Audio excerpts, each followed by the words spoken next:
So, I heard you missed last week's episode of Graveyard Carz. This is what you missed.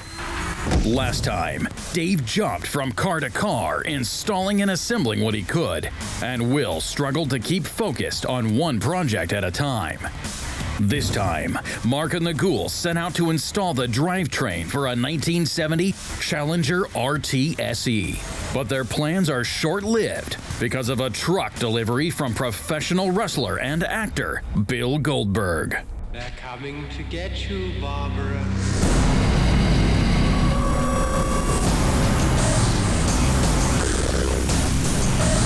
It has been established that the unburied dead are coming back to life.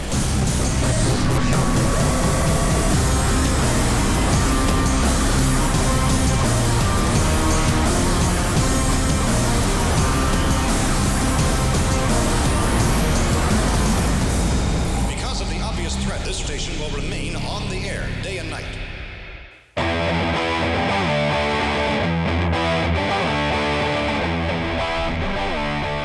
So this week we're working on a few different projects. Number one, a car that's been here way too long, our 1970 Coronet RT convertible. Now, if you recall back when we first got that car in, it belonged to Brett Torino. 426 Hemi, 4-speed, convertible, 70 Coronet RT. Total production of those cars were 2. This is the only one left in existence. So it's a cubic dollar car. As a matter of fact, I had to take out a special insurance binder just on that car to have it here. I've had Alyssa out working with Will, and she's doing really well. She worked with him on learning how to do the seam sealer, did a spectacular job. Then Will came in and did all the pre-paint work. So now it's at the point where it's ready for its final paint. So one of the goals this week is to get that car painted. It's a gorgeous color too, wait till you see that. It's just absolutely stunning. Another car that's been here not nearly as long as Torino's car is a 1970 Dodge Challenger RT SE, one of 722 440 automatic air conditioning cars. So we've got to get the drivetrain in it. Right now it's sitting on the bin pack. It needs to get the drivetrain put into it, the whole bottom side buttoned up, because Dave literally has every part ready to go on that car, and he'll knock it out fast. That's going to be our goal for the week.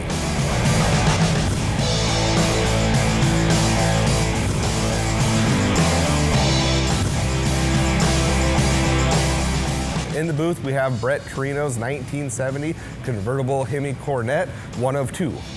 It's convertible, it's a Hemi, it's an RT, so it's a pretty rare car, and we happen to have it here at the shop.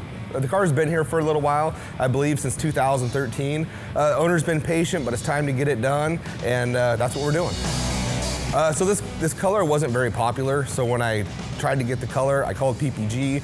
They didn't remake it because it wasn't a popular color. So what I had to do is just find a color that was close, which I did, and they just tint it to match, and that's where we're at now. I gotta say, you know, every day is getting a little bit funner at Graveyard Carz as we evolve. So if you go back to the old days, like even just go back like 10 years ago, which I guess is the old days. So we can get along. You and I always got along. We always get along. It's just Tell them right now, how many people do you know that actually?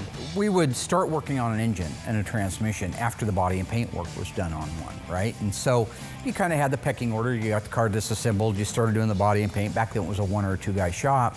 Then after that got done, you'd jump onto the engine, the drivetrain, and the front suspension. So here's how that's changed.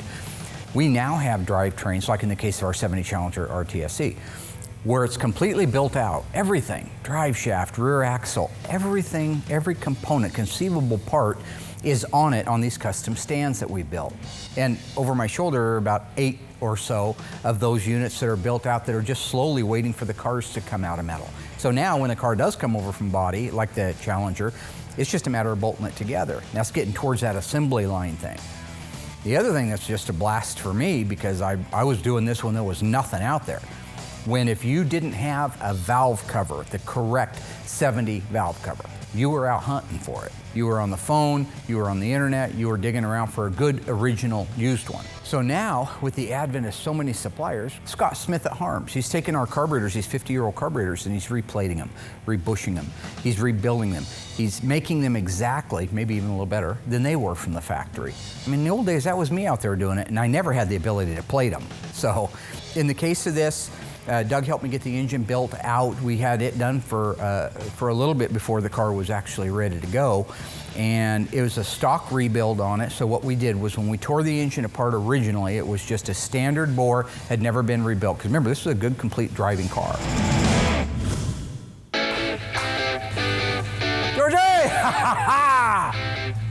Where is George, actually? Well, George? Your help putting in a drivetrain 1970 Dodge Challenger RTSE. You don't need my I'm help. short on hands, I'm short on feet, I'm short on people. And you're just short all in general. Last night I took your picture out from my old dresser drawer, and I've been sitting alone digging up bones. It's Randy Travis. That's weird. Well, I'm not singing it to you. Well, you're the one taking your clothes off after I sang the song. You man. asked me for help. Can you just give me a hand? That'd be great. Here we go. Big D? What's up? Well, I heard this week Mark actually wants to get the suspension and drivetrain in a Landsberg 70 Challenger. So hopefully he gets me some help, because I don't want to do it myself. Why why? Can you pay attention? No, I can't. Quit trying to play to the camera.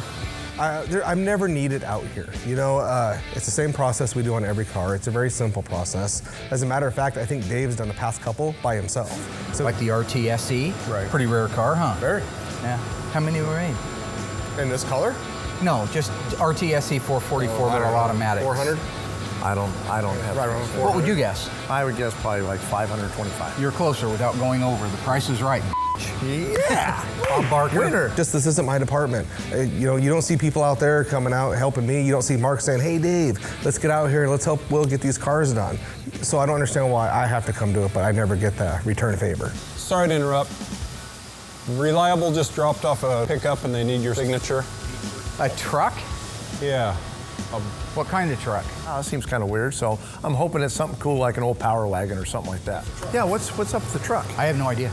I haven't got a clue. Oh, okay. 2 weeks ago, I was bidding on a Little Red a Warlock, Ooh, that would be badass. but I didn't get the bid. That's the only Dodge truck I've even talked about Yeah, or a Midnight that I can Express would be think cool of. too. I'm not expecting a car actually, I think I do know. Mother? Let's go look. We got a truck. Let's go check it look out. together. What do we got? What year? Let's talk about it. Flism Flasm? A truck. Flizoo. That's weird. We don't get trucks here too often. Coming up, Dave breaks down the history of the Little Red Truck. Mark opens the Dave Weiss books to teach us about water pump housings. And later, Will tries to sneak away to get our rare and valuable 1970 Coronet painted. And Mark gets himself stuck between a bicep and a forearm.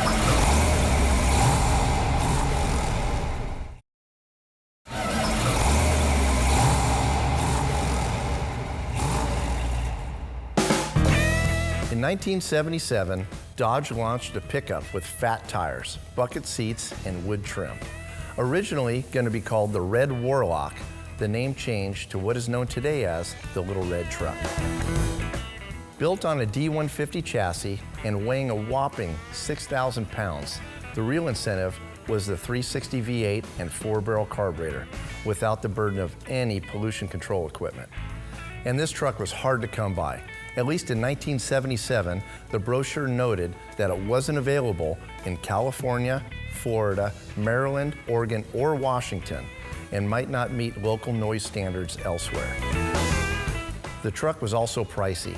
The package was an additional $1,100 on top of the $5,100 base price of the D150.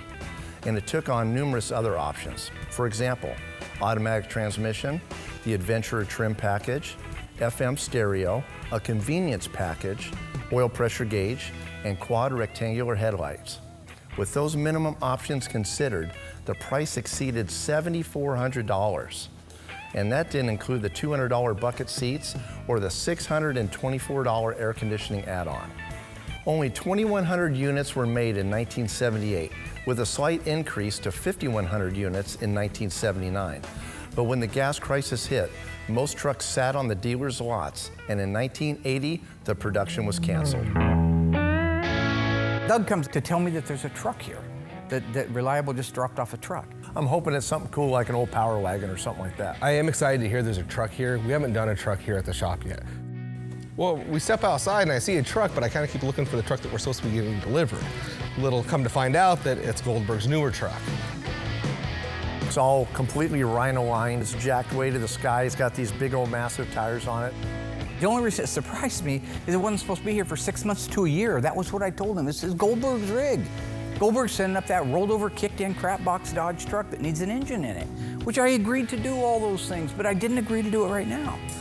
You know, Goldberg's become a friend over the years, and he's a huge Mopar nut. Now, he's a car guy by nature, but he has a soft spot for the Mopar. So he has a few. We did our 68 GTX 444 speed car. Beautiful car. Remember, that was blue with the white stripes? Gorgeous machine.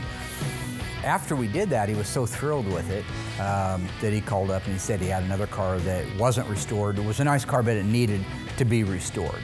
And that was a 1970 Cuda, 446 barrel 4-speed shaker hood car.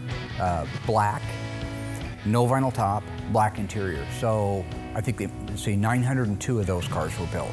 Now that statistic only breaks down the 440, the 6-barrel, and the 4-speed. It doesn't go into the fact that it's black or that it's a track pack car or if it has an AM8 track.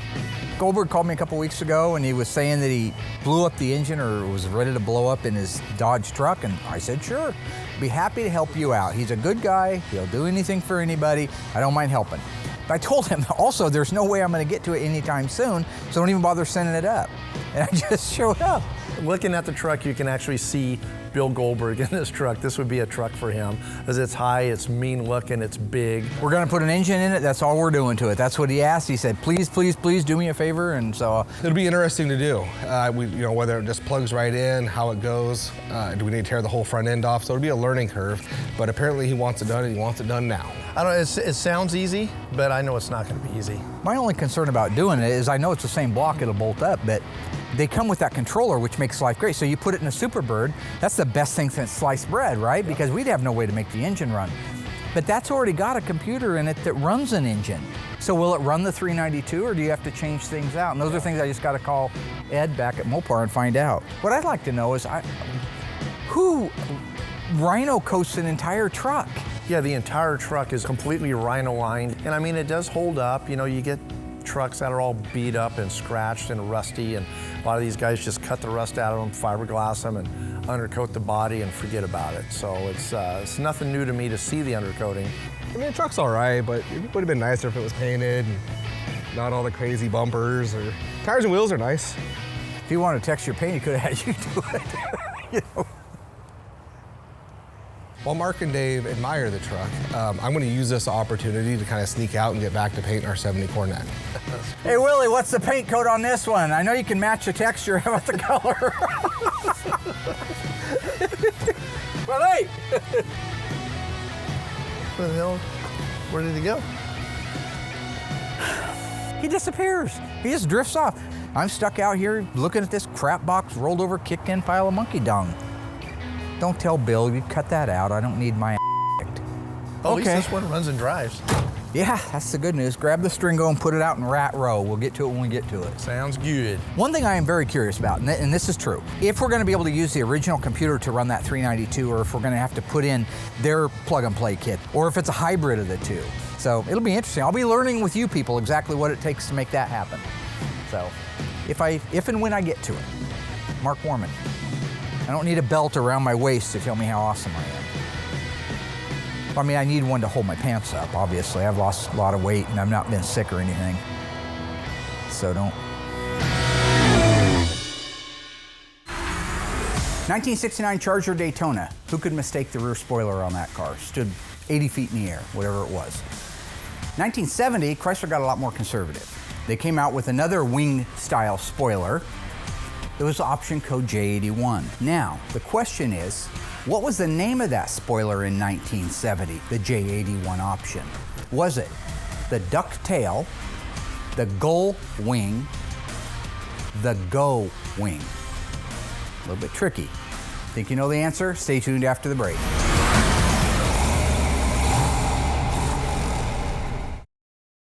All right, gang, how'd you do? This is a tricky one, right? It's 1970, you got your CUDA, you got a J81 option. One of the dudes up at the gut says, hey man, what kind of spoiler is that? What do they call that thing? What was your answer gonna be? Well, if it was on a 70 CUDA, it was a go wing. G-O-wing. If you had a 71 CUDA, if you were that cool, and you had a factory J81 rear spoiler, it was called a gull wing. Main difference between those two is a gull wing is flat all the way across and turns back, kind of like almost like a boomerang shape on the ends. Where the go wing is flat across and turns down on the ends. Now the other thing I mentioned was a ducktail. That was your rear spoiler you would have got on an AAR or a TA Challenger. That was code J82. But never was it available on anything but an AAR and a TA Challenger.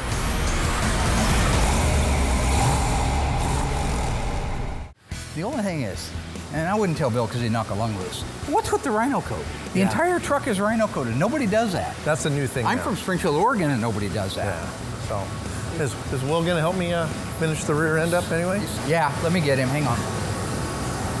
I'll get stuff ready here. Okay. Willy Wonka!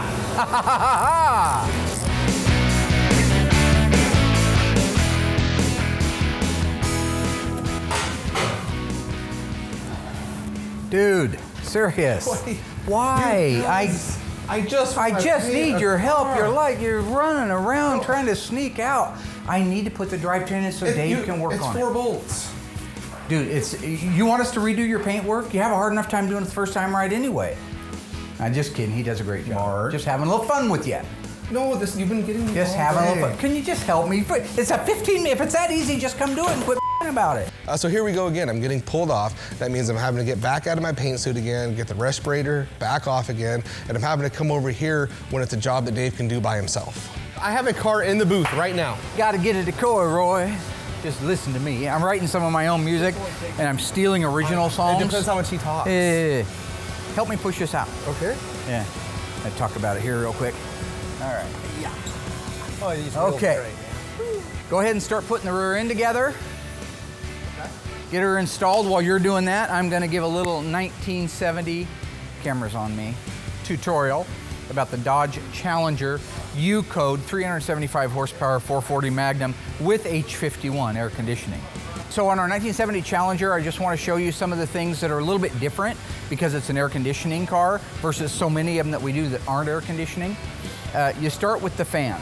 It's the same fan blade that we put on most of our cars. It ends in 216, that's the part number. What's unique is Tony's Parts just started reproducing this.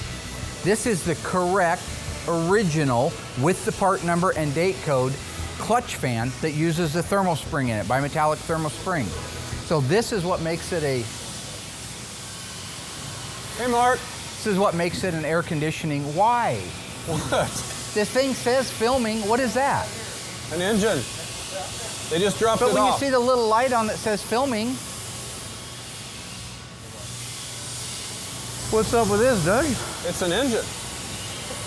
They just dropped it off. Just come in? I know it's an engine. I can see it's an engine. Cousin Dougie comes in and says he's got an engine. Got a crate engine for me. Another interruption. Right when we get down to business, here he comes through the door with a forklift and a crate engine. So lo and behold, John Buck's Hellcat probably showed up for his Challenger. So then we got to stop what we're doing and dig into that and see what's going on with that. I got 3 engines coming, and we got the Hellcat for Bucks, and then we got a 354 coming, and then That still slows down process and keeps me from painting that cornet. trying to film, trying to do something, right? Just doing my job. See, Dougie doesn't get that. That's what I'm talking about. Something's wrong in his head. There's a light on the other side of the wall that says, don't enter. This means you, Doug. So there it goes. Let's go back. God. I didn't order this engine. Stay tuned. Mark opens the Dave Weiss books to teach us about water pump housings. Will continues to try to get the 1970 Coronet painted. And the ghouls are in for the biggest surprise yet.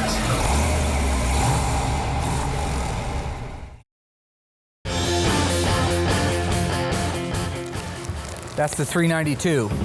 Yeah, that's the 392. Go ahead and undo it. Could probably just slid it You know down. what's funny about that? Huh? I didn't order this engine.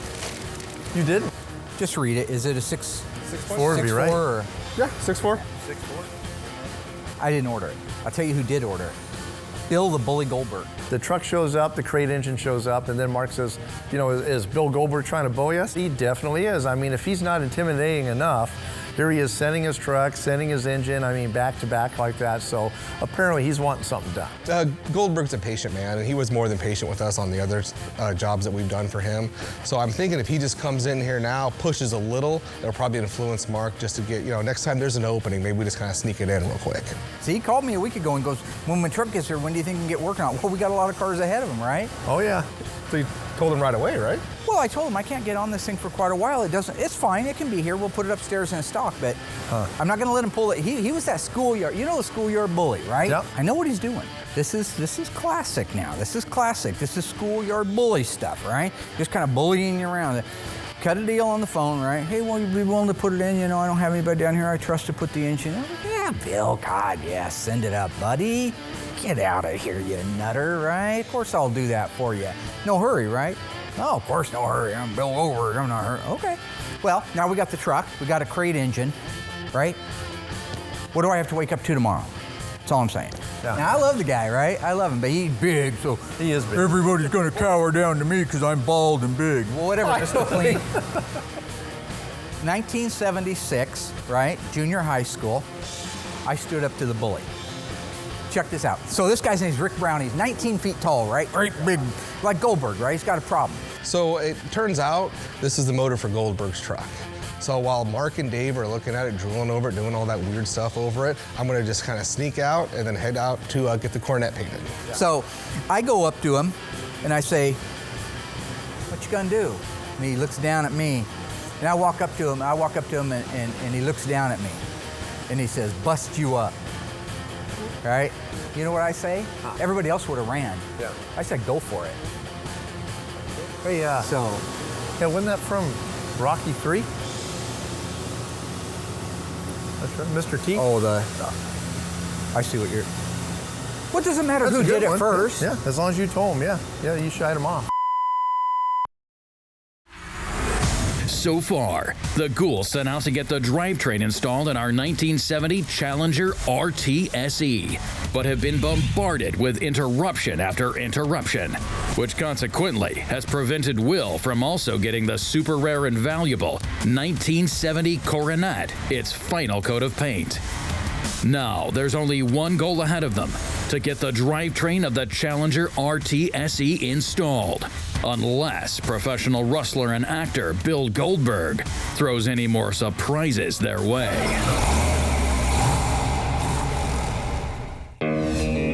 Okay, round two. I'm gonna try to at least get this car painted before they notice that I'm actually gone.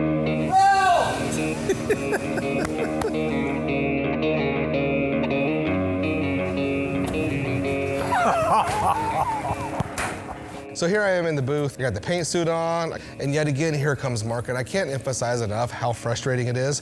Why won't you just come help me put the thing together? What is with the zoot suit and the funny helmet? What are you doing? What? Being safe. Can you please just take your funny suit off, take your funny helmet off, and come out here and help me? This is it. If you disappear again, you're gonna literally disappear. Really? Yeah. Really? Yeah. Yeah. You never saw The Sopranos? Having to put the suit on, put the mask on, take it off. I've done that literally the whole day. I'm over it. I literally just want to get in the booth and get the car painted. You want to help him put that back on? You got that box okay, Mayor? No, I don't. Did you see him No. earlier trying to lift his side up? One arm got all weak on him. These things are friggin' heavy. That's some lumber in there. You ready, boss? Hang on, I got it. Hey, how about screw you, you freak? I'm cleaning and jerking here. You about didn't get it on that first He try. lifted too fast, you idiot. I was gonna do a power clean and jerk. Right.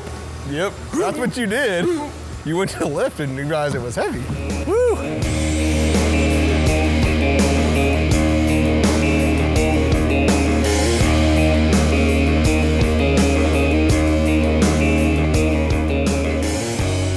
When Doug put the duct tape on? I don't know. Yeah, I think so. He's an odd one. Doug's awesome. So many of the cars that we're doing right now, especially getting to the Cudas and the Challengers and the 70 on up, you're seeing that 446 packs, 426 Hemis. I mean, we've kind of come to the table, so our shop's filled with those. But this is a nice little original U-Code 375 horse 440 Magnum with a 4-barrel on it. So I'm just going to take a couple of minutes and I want to show you some things that make the 4-barrel unique, just kind of acclimate you with a few little things that maybe we don't get to cover all that much on a normal engine. Okay, so the first thing you see is this uses a 215 fan. So this is the same fan blade most of our cars that we work on here have. Most of the cars with the max cooling have a clutch fan too, but it's different than this one. So Tony's Parts is now making the AC version. That's what you see here. So you got your nickel cadmium finish on it, you have your correct part number, you have your correct date code down here. This little spring is what identifies that as being for an air conditioning car. All right. Okay. What do you think? Well, we're down? Yeah, we're there, aren't we? Almost said the S word, but I stopped. No bad words out of me. Keep going. Hold it. Go up. And that should work. The fan blade itself is the same fan blade. The part number ends in 216. 215 is the same blade too. The fan clutch itself is a little different. You'll notice if you go look at our other engines up there that have a fan clutch on them for the max cooling, they don't have this bimetallic coil spring in them. This is designed originally for the air conditioning cars, so it was a bit temperature sensitive. That is the difference between the AC and the non-AC max cooling. What has happened? Sweet, sweet. Did they all fall apart? The top one was money. Or the bottom one went right in, but. Yeah, that's why I had a problem with the top one. You got to kind of hold it up against that frame rail. The unit you see here, this bracket and this idler pulley, you'll never see those on a non-air conditioning because a non-air conditioning car only uses 1 or 2 groove pulleys down on the crankshaft. A 1 groove pulley down on the crankshaft would be it was a manual steering car. A 2 groove would be it's a power steering car. The alternator belt on those, if you look at the other ones, wrap around the crankshaft, the water pump, and the alternator. In this case, there's a lot more going on. You'll notice we don't have the AC compressor on there yet. That's back getting built by Classic Air. When it comes back, it'll have 2 pulleys on it that'll line up with the 2-pulley alternator and go around the 2-pulley crankshaft. Those are the items that are gonna make it function like it's supposed to spin like it's supposed to at the right RPM. The idler pulley is just a unit that wasn't needed on a non-air conditioning car, but because those other 2 belts are being used for the AC compressor and the alternator, we had to come up with one to run the water pump. So this idler pulley is just a free spinning pulley. All it does is it takes up the gap and gives this belt that runs the water pump something to ride on. A non-air conditioning car doesn't use that. It just uses the same belt to run the water pump, the alternator, and the crankshaft. Let's see. I feel like I shouldn't even be over here. I should be painting. I know, I hear you. I appreciate you being over here though. Well, I'll do it for you, Dave. Then I can get this done. Is it going? Yep. No, I don't mind. I know there's a rag there too if you need to wipe your hands off. And so a couple other things just real quick here, because a lot of this is the same as being a non-air conditioning car. This is a 444 barrel car. One of the things you see is this stove. This heat riser stove, Tony makes this too, by the way, but these are usually missing because either people put headers on their cars or they took the manifold off to replace the gasket and didn't see the need for this to go back on. But that's what it's supposed to look like. What it does, it takes the warm air off the manifold, it goes through a coil-shaped tube and into this port right here. That gives it warm air inside the air cleaner. All right. We're good. Nice. Actually, went pretty smooth. I can't wait to get that cornet in here. I know. Hey, think you'd have it a day earlier if I could have painted it. Yeah, I know. You'll get her done. I know. Other things that aren't really unique to an air conditioning car, but are kind of interesting when you look at the correctness of it. In 1970, the kickdown linkage was actually 3 pieces, versus in 71 on up, it went to a 1-piece. So let me show you that. This rod, this bell crank, and this rod. The upper 2, this bell crank up here that's painted engine color and is painted on the engine when it gets painted, holds the actual adjustable rod itself. So with these bell cranks in place, all they're doing is collectively they're coming down here and they're intersecting and controlling the throttle pressure. The throttle pressure on the valve body inside the transmission, if you are going down the road at 35 miles an hour in your 70 Challenger 440 and you stomp the gas to the floor, this is kind of what it does right here. I'll pull on the throttle cable and give you the example. When that moves, that throttle, now right now it's not adjusted right, it's adjusted all the way back. Foot goes to the floor, you see this rod go back? If all of the adjustments were set right when I pulled that throttle right now, it would go like that. When that lever goes back, it increases the valve body pressure, which controls your shift points and the strength of your shift. So that's a 3-piece. 71 on up, they went to a one-piece. So basically, it's one big rod that goes all the way from the carburetor straight down. Basically, it sort of follows all these things, but it's just one rod. They figured out, hey, we could do the same thing with just one rod coming down. But if you're doing a 70, there's other kick-down linkages you could use, but if you want it to be right, you're going to want to look for the three-piece. So, in a nutshell, those are some of the unique things on the 70. I'm going to check back in with the guys on the rear end, see how they're doing. And if that's done, we can go ahead and start moving forward with the engine install. We're a lot more efficient. How we doing? We got her. Good? I love it. You want me to go up, Dave? Yeah, we're ready, buddy. We got wheels on and everything. That's nice. We don't have to even mess with the wheel. If you had a 1970 Dodge Challenger, you had the original fender tag, and there was a Victor 1 X-Ray, V1X, it would mean that your car left the factory with a full vinyl top in black in color, as a matter of fact. True or false, you could have actually ordered a simulated crocodile pattern on that same 1970 Challenger. Think you know the answer? You stay tuned after the break, I'll let you know.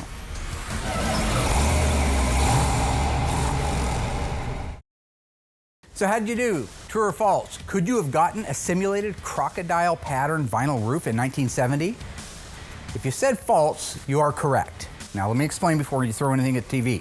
V1X definitely meant that you had a black full vinyl roof. V1W would have been a white full vinyl roof. If you had a V1G, a Victor 1 Golf, that would have been a simulated gator grain, not a crocodile, they're different species. Gator grain was available in 1970 on a Dodge Challenger. So if you said false, you're right.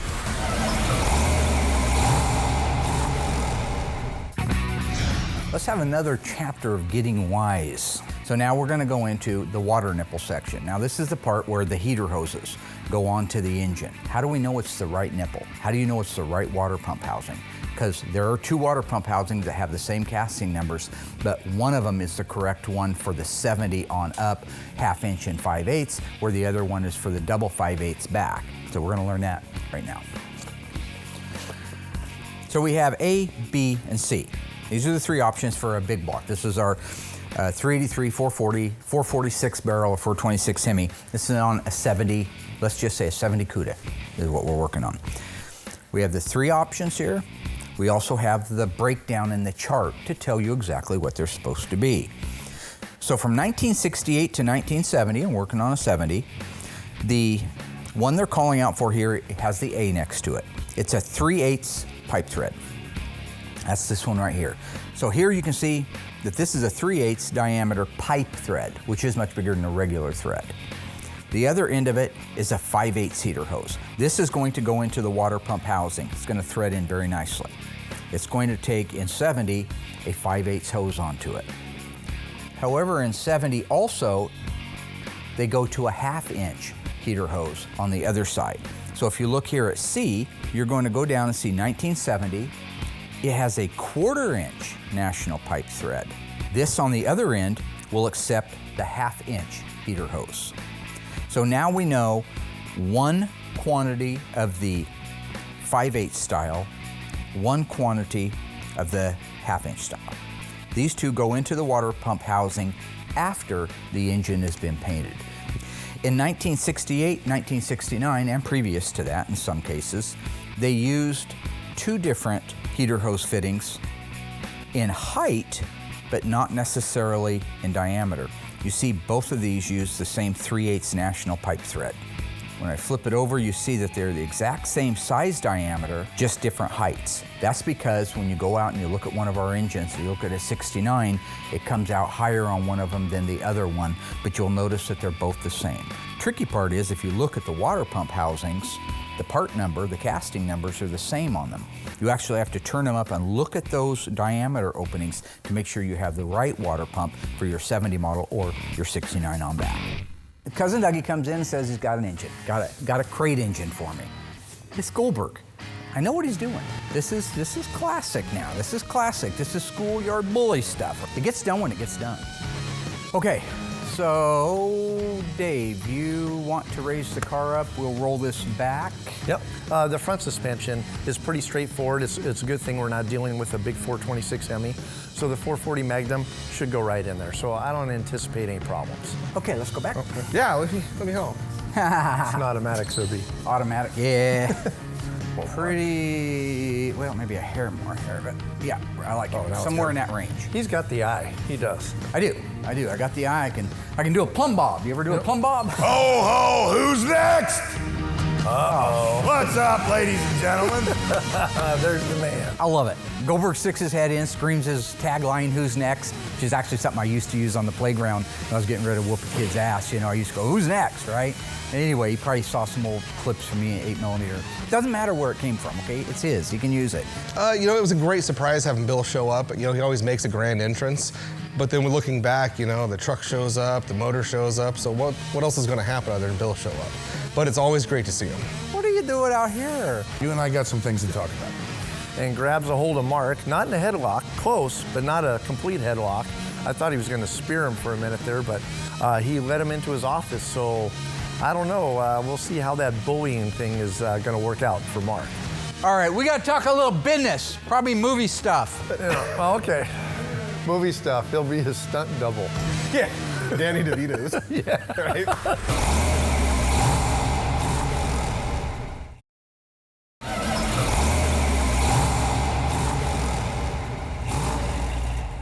You know, I hate getting distracted, having to go over there and help Mark and do those drivetrains, but it actually kind of worked out good because Goldberg showed up. I saw them heading into the office, and it looked like he had a pretty good grip on Mark. But the good thing about that is while they're in there hashing out what's going to happen, I can head out there and paint that car. So the movie role that you got for me, right? It's coming. It's coming. Things were kind of on the back burner. You know, here, have a seat real quick. But you do the best work in the world. No question. So for him to say that he looks to me as the best in the Mopar world of working on these cars, I mean, that's just a huge compliment. And I won't even play it off like I'm all that, because I'm not all that, and it's humbling. But man, 2.5 years, I can't wait 2.5 years for that truck. I can't, I gotta use that damn thing. I have a parking lot full of cars that belong to people who are willing to wait. If you got all these 100 people waiting and stuff, get one done and push my truck in. And while Mark's in the office probably getting speared right now, I'm gonna go ahead and head in there and get that 1970 Coronet all painted.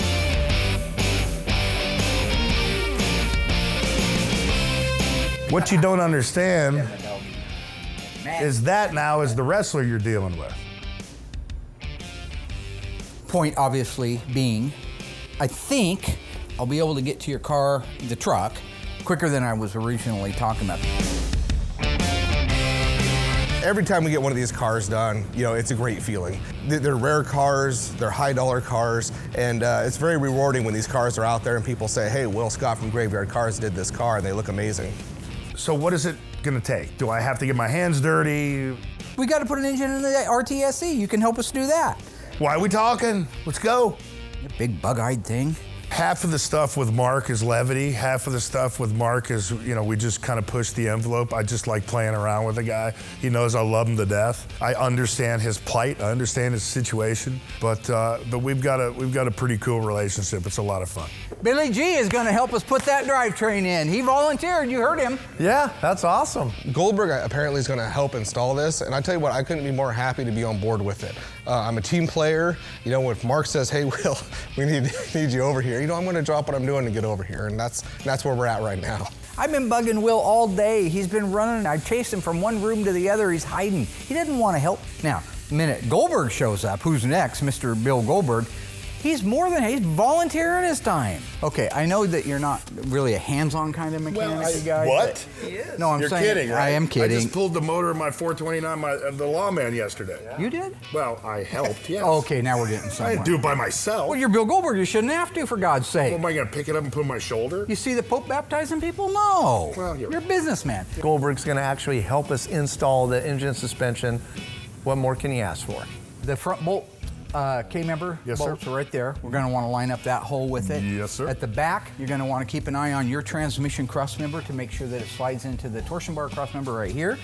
So Where green light go, Well, Big Bill? No, hold on. Before the green light go, I came to you guys because you know everything, right? And then Bill gets a fast one on Mark, says, hey, what's up with that rear cross member on the transmission? If you knew everything, you'd know that this is a B-body cross member going in an E-body car.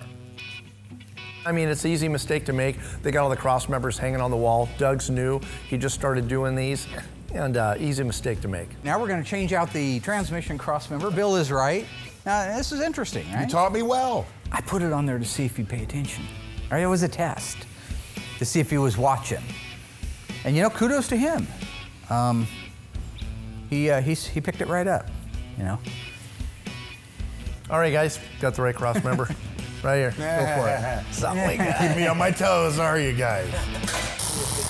Oh, we got a little bit loose. We'll move around. Head on down, Willie.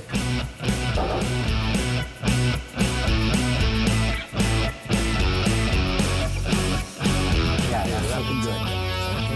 Oh, yeah. Good, Willie. Good over here. Yep, perfectly good. So far, so good. I got to actually physically work with Goldberg on a car, which we haven't done that. We've goofed around a lot, and he says it, but he actually got in there and gave us a hand. Helping install that engine was very rewarding. I very much like the individuality that Mopar collectors, owners bring to the table. It's something different. The engine install went fantastic. Car dropped right down where it's supposed to. Everything lined up. Bill got down there, was getting dirty, laying on the ground there, tightening up the K-member bolts. And I love having Goldberg out. He's a great guy. He's got a great sense of humor. He's very much like myself. We seem to have certain areas that we are, like we're always showboating or whatever. Yeah. Will, you want to grab some grub before we head out? Let's do it. Gonna grab some grub and go have a little lunch. Having him up here is more like having a friend or a brother out here from somewhere, you know. His help on the car we could have done without, but I will say the fact that he was there to help shows that he's a team player. Yeah. So now you know what he's doing now, right? He's being me, right? I invented it. I invented the move. Now he's stealing it, right? So that's fine. Yeah. No. now the engine, drivetrain, suspension, and tires and wheels are finally on Lance Works' car. I can get it on the ground, roll it out, and start knocking out this interior. Car's really close, so I just want to get banging away on it. Yeah, what a crazy day. I mean, it started out with, trying to get a task and then all these distractions and everything else, and then lo and behold, here comes Big Bill Goldberg, lighten up the mood, lighten up the party, and helped us out, and just fun to hang out with him. So it just turned into a fantastic day. And to top all things off, Will actually got the Cornet painted. Turned out beautiful, and I can't wait to get that in the assembly room. Had a great day here at Graveyard Carz, a great week as a matter of fact. Billy G came out to chill out for a little bit. Put me to work. I did put him to work. He actually got his hands dirty for the first time in 25, 30 years working on a car. 25, 30 minutes. We got our engine and transmission installed in the 1970 Challenger RT SE 440 automatic. How many of those were built, Billy? Hell, I don't know. Yeah, 733. I don't care about 733. automatics. I only have 4-speed. His 1970 Cuda that is here to be restored that we have yet to unveil. 446 barrel, 4-speed, track pack, triple black, bad boy, what you gonna do? Shaker hood. That's a rap song. I've been working on a remix of it. Anyway, Will, did you see the beautiful 1970 Cornet RT 426 Hemi 4-speed that Will painted? Beautiful. Absolutely gorgeous, stunning. Billy, thank you for coming out and hanging out with us. Hey, we love you, man. As always, it's an honor and a privilege. Everybody you got working in the shop's great, and there's no question that you do good work, or I wouldn't be here. And you want to bring that poop box truck back when we get it all done and run it against my 1976 Dodge Power Wagon with a 440 Magnum? If you got anything that'll race the lawman or the demon, then yes.